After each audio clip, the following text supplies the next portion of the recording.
Hello, and welcome to Was It Worth It, the video game review podcast brought to you by SharcTank Media. I'm Tim. And I'm Dane. And we're back together to bring you a show where we talk about a game that we played. What game was that, Dane? So this time we played Dungeonmans, published and developed by Adventure Pro Games. Dungeonmans is a roguelike inspired by classic PC RPGs and tabletop games. You can snag it on Steam for $14.99. In this game, you're tasked with exploring a completely randomized world and conquering increasingly difficult dungeons in order to bring back precious loot and artifacts to the Dungeonmans Academy, in an effort to upgrade it permanently and provide additional support to future Dungeonmans should your current one fall in battle.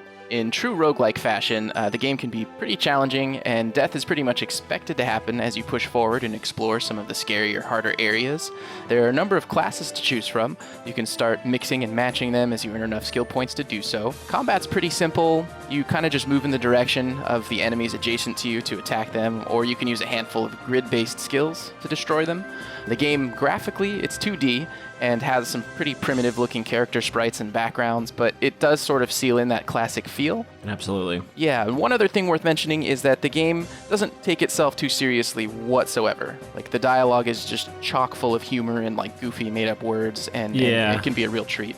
I would actually call it a parody of an RPG more than an actual RPG itself. Because there's, like, the normal classes, but, of course, in their own style, there's Fightermans, Rangermans, Necromans, but then there's also Southern Gentlemans and, Bannermans, which are unusual characters, especially Southern Gentlemen. But each class is unique, and like you said, you can customize your own class if you like. When you get enough skill points, you can just start branching into the other classes. So if you had a fully decked out Fightermans, you can then start putting points in the Mage class. I already forget what it was called. Wizardmans. There you go. Of course. and then you can start casting spells alongside your heavy armor and sword abilities. So yeah, it's actually pretty fun. Yeah. What did you actually think of Dungeonmans as a whole? Well, right away, I was kind of sucked into the humor. It very much is a parody, and they let you know they set the tone right from the get-go that, hey, this game is going to be fun and silly and goofy and not take itself too seriously. However, if you look at just the art and listen to just the music, you will think it's a standard RPG. The music is great. The art really captures that classic RPG feel, but everything else is just, all the dialogue is very goofy, and I think that gives it a lot of character. It is a roguelike, which isn't my favorite genre, but it's not necessarily a genre that I dislike. I think this was a better roguelike for me personally, because there was less of the super randomness that a lot of roguelikes have. But I think it's because your characters are expected to last longer than 10 to 15 minutes, like in, some roguelikes do. Well, and especially as you play it a little more, you get a little bit better at strategizing, which there ends up being a surprising bit of, when you're surrounded by enemies, the order in which you use your skills, the types of potions or scrolls you decide to use, and just the direction you move your character can really save your ass in a battle. And, absolutely. It takes some time to kind of figure that out. Yeah, and it's kind of weird because it almost feels like an ARPG, like Diablo type dungeon crawler, because there's so much loot and you're just, you're wailing through hordes of enemies, but at the same time, it's an interesting combination of tactical and action. It's not quite action, but it's kind of built like an action RPG. Well, because the turn-based tactical aspect, Exactly, yep. And then, like you said, you get in a situation where, okay, there's 5 enemies coming at you, and you really have to think about what order you use your skills in. And, it's even that much more, I guess I would compare it to hardcore Diablo than Diablo itself, because your characters are dead when they die.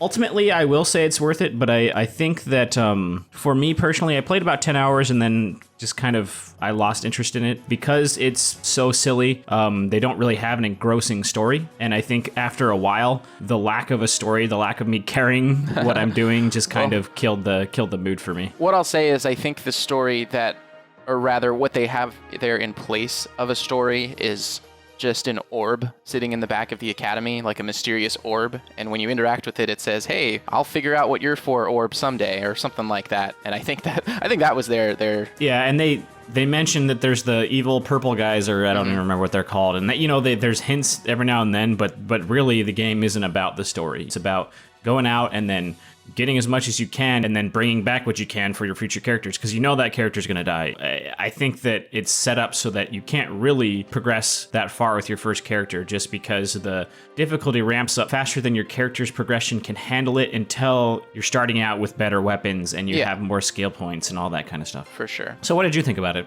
Yeah, well, my introduction to the game is a little unique because I'm actually a big fan of an electronic music producer called Zircon. He's kind of known for his work within the OC Remix community, so I've been following him for a long time, and he actually did the soundtrack to this game, and he'd been talking it up for quite some time prior to the game's release, so I was super excited, naturally. But when I took a look at some of the game's screenshots and footage, I was actually kind of disappointed, because just at a glance, without knowing anything else about the game, including the humor and whatnot, it didn't seem like the sort of game that he would score like an epic soundtrack for. And so I sort of judged the book by its cover there. I didn't really pay attention to anything other than just what it looked like, and it kind of bored me at the time on a surface level. But now that the game's been released, I found myself kind of popping back over to the Steam page just to give it another shot, and I read some reviews and actually dug a little deeper and decided that it actually looked like something that I'd have a lot of fun with. So I am really glad that I finally bought it, because I've been enjoying it a lot. You know, I've mentioned on the show that I'm a fan of roguelikes, so that certainly comes through here. I do like the idea of one character's contributions making things better for the next character. It can kind of become a pain raiding the exact same dungeons over and over again, because the ones that your previous characters cleared kind of just reset after that character dies. Yeah, that was the biggest problem I had. Yeah, but on the bright side, there actually is a feature to completely re-randomize the world, but keep your Dungeonmans Academy intact. Yeah. Which I think was a really smart move on their part to let you do that. Definitely. I haven't tried it yet, but I have a feeling that if I do pick it up and keep playing it, that's something I'm going to do just to kind of keep things fresh. The super basic graphics, like I mentioned earlier, did kind of put me off a bit, but I guess I never really was a big player of kind of classic PC RPGs, so that probably makes sense there. You know, my RPG days were spent mostly playing JRPGs on consoles, but at the same time, you can really tell what they're drawing inspiration from, and it's certainly enough to get the job done here. It's no surprise that I do enjoy the soundtrack quite a bit, even if it's really different from anything I've heard from the composer. I think it's really well put together. There's some solid tunes, and they really fit the theme of the game, which I guess is makes it more impressive, because he usually makes like big electronic tracks. He went completely different here and still managed to hit it out of the park, so that's cool. More than anything, I found myself repeatedly wanting to go back to it. Like, I played it on 4 different occasions, each for about 2 hours, and each time I finished that play session, I was left with sort of an itch to play more. Or like the next day, I was thinking about what I did in the game the previous day and wanting to get on my computer, next chance I got to play more, which is always a good sign. For that reason, Dungeonmans was worth it for me, even at $15. Yeah, I think $15 is a completely reasonable price for what you get in this game.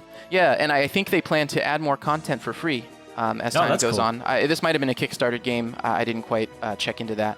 But yeah, they said that they're going to be adding more. Very cool. I think I did have a lot of fun, but like I said, for me, it just, over time, it got a little boring, and I think it had to do with what you mentioned, where you're kind of doing the same dungeons over and over and over, and even if you change the world, which I did, there's not much difference between dungeons besides what tile set they use. Yeah, I think there were 6 types of dungeon tile sets is what it said. Other than that, and the enemies that you're facing, which, when you get into the harder enemies, they do have unique abilities, which become extremely difficult. I think there is an issue with balance with some of those, but I won't get too much into that. But I guess for me, my final character, the last character I played, which I guess I'll have to play again for footage for this game, but anyway, the last character I played, I was playing it for about 5 hours. Wow. And I got so far to the point where it stopped caring, and I got sloppy and it died, and I was like, well, I just don't want to play anymore. You know what I mean? Sure. I could see that. I mean, on the bright side, all of the skill points that character racked up are skill points that your next character can use and be a lot stronger right out the gate, but... Well, yes and no, because I hadn't returned to the academy in like 2 hours. I probably had like 10 proofs of strength and 4 different artifacts and all this crap that I didn't turn in, and that also contributed to my lack of wanting to play again. That makes sense, because I was like, man, I got all this progress lost because of my own dumbass. Right. Yeah. I mean, it's tough because the game is done with such a classic feel that like there really isn't too much nuance, that we can kind of cover here to really explain different aspects of the game much further. You'll see the footage here in the video if you're watching on YouTube, so that really does give you a solid idea of what the game looks like and how it plays. And I'm sure we'll feature some of the game's dialogue just as examples too, so you can kind of get a feel for the humor. But yeah, it's a really fun little game, and I do recommend it. Yeah, and despite the misgivings I had about a few things in the game, I think I got at least 10 hours of entertainment out of it. So for $15, that's a bargain. Yeah, totally. All right, well, I mean, I guess that wraps it up. That was a pretty quick conversation, but I feel like we did a good job just really covering that game. Yeah.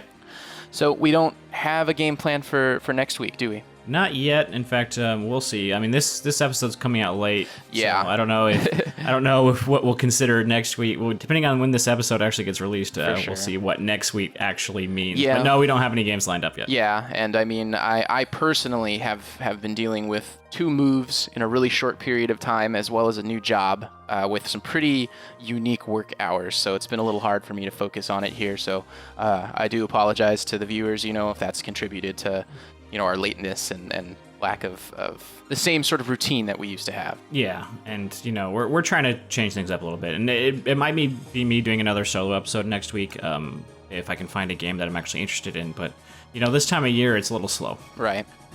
All right. Well, thanks so much for listening in and watching, and support our work. Check out SharcTank.com. That's shark with a C. Yeah, or youtube.com/SharcTank. Yep. And you got it. We'll see you guys next time. See ya.